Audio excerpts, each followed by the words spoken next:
So your character is new to Dinkum and you're struggling to buy items or paying off your town debt.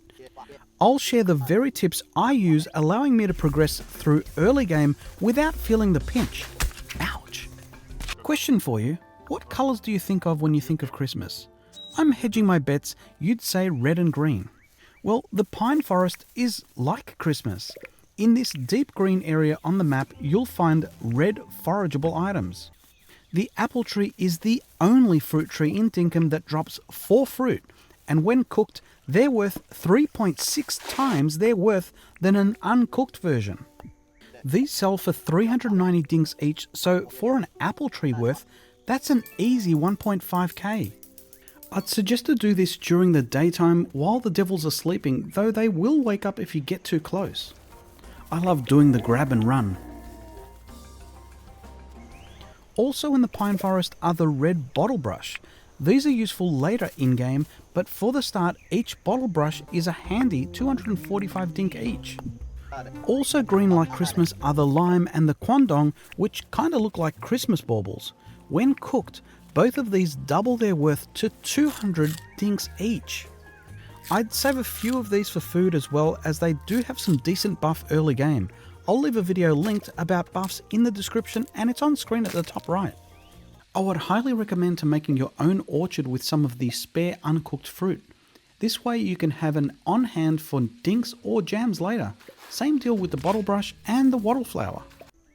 Still on the topic of red stuff, the desert area or places with red dirt will spawn the cactus fig, which drops 2 figs and when cooked, sell at 2.5 times their worth versus uncooked, meaning you'll get 250 dink per cactus fig. Spiky. While in the bushlands, the other flower that looks like the bottle brush is the wattle flower. Also dropping 3 flowers, these are worth 145 dink each. You'll find these quartz are scattered throughout your island, which early game don't have too many craftables from it, so you may as well sell them. Once you break them with a pickaxe, they're worth 200 each and will quickly fill your wallet with dinks. Cheers, John. How's life? On the topic of tool, this tip isn't so much a money maker, but a money saver. When your tool is about to break, save it to sell it back to John. He'll give you half back of what a new tool is worth, giving you effectively 50% off your purchase of your new equivalent. Critters can be a terrific way to make money in Dinkum. You'll get from 200 to 4,500 each, depending on what you catch. The good thing about these is you don't have to waste space carrying a rod or a weapon or worry about it breaking, so you can keep doing this all day. Look for yabbies, sea stars and mussels. Along with crabs, they're great. The other moneymaker are croco meat, drumsticks and giant drumsticks. You don't have to be a fighter to get this. I'd recommend increasing your hunting level up to level 5 by practicing on things that don't fight back. Kind of like jellyfish. What do they do in the game? You could just provoke those, bring them to shore, and then give them a stab, and up goes your XP. Well, they are useful later on for jelly brew, but just use them for now for easy kills under your belt. The bush turkey only takes 3 hits with a basic spear and will drop drumsticks or feathers. Feathers fetch 300 each and cooked drumsticks go for 700 each, 2 times the raw equivalent.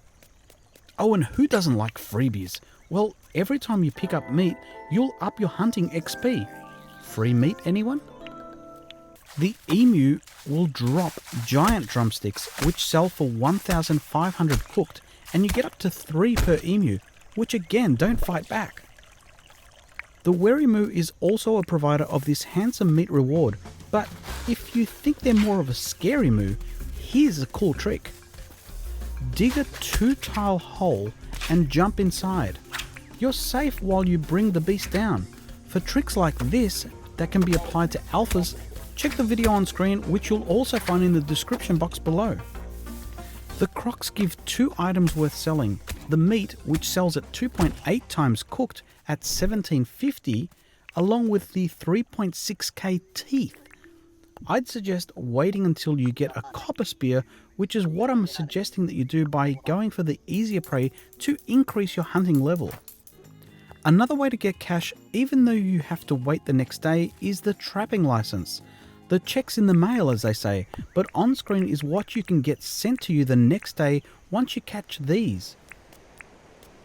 The investment of 500 permit points is well worth it. It gives you the ability to make a collection point along with a basic animal trap. Place a collection point near where you see animals roaming and place one or more traps and then just attract the animal. Sandwich the trap between you and the incoming animal and boom, off it goes. Speaking of a cheeky way of getting your level up, you can use the hostile nature of one animal versus another. Just provoke one animal and, like the trap, lure it to another poor sucker. Free meat! Grab the popcorn and let them fight it out. The thunder sacks from these frillies are worth 3.2k and the flame sacks from the devils are worth 5.2, which are both a great source of income. Wait till you've gathered some better weapons though. What's this remind me of?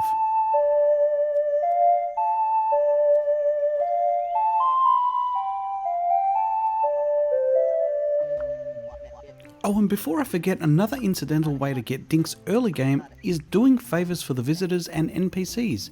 Sometimes they give you furniture, but often they'll give you dinks. Now you've got a handle on money, watch this video to help you defeat alphas without getting hurt, and it will line your pockets with even more dinks. If you're in AG Nation, leave a hype emote in the comments.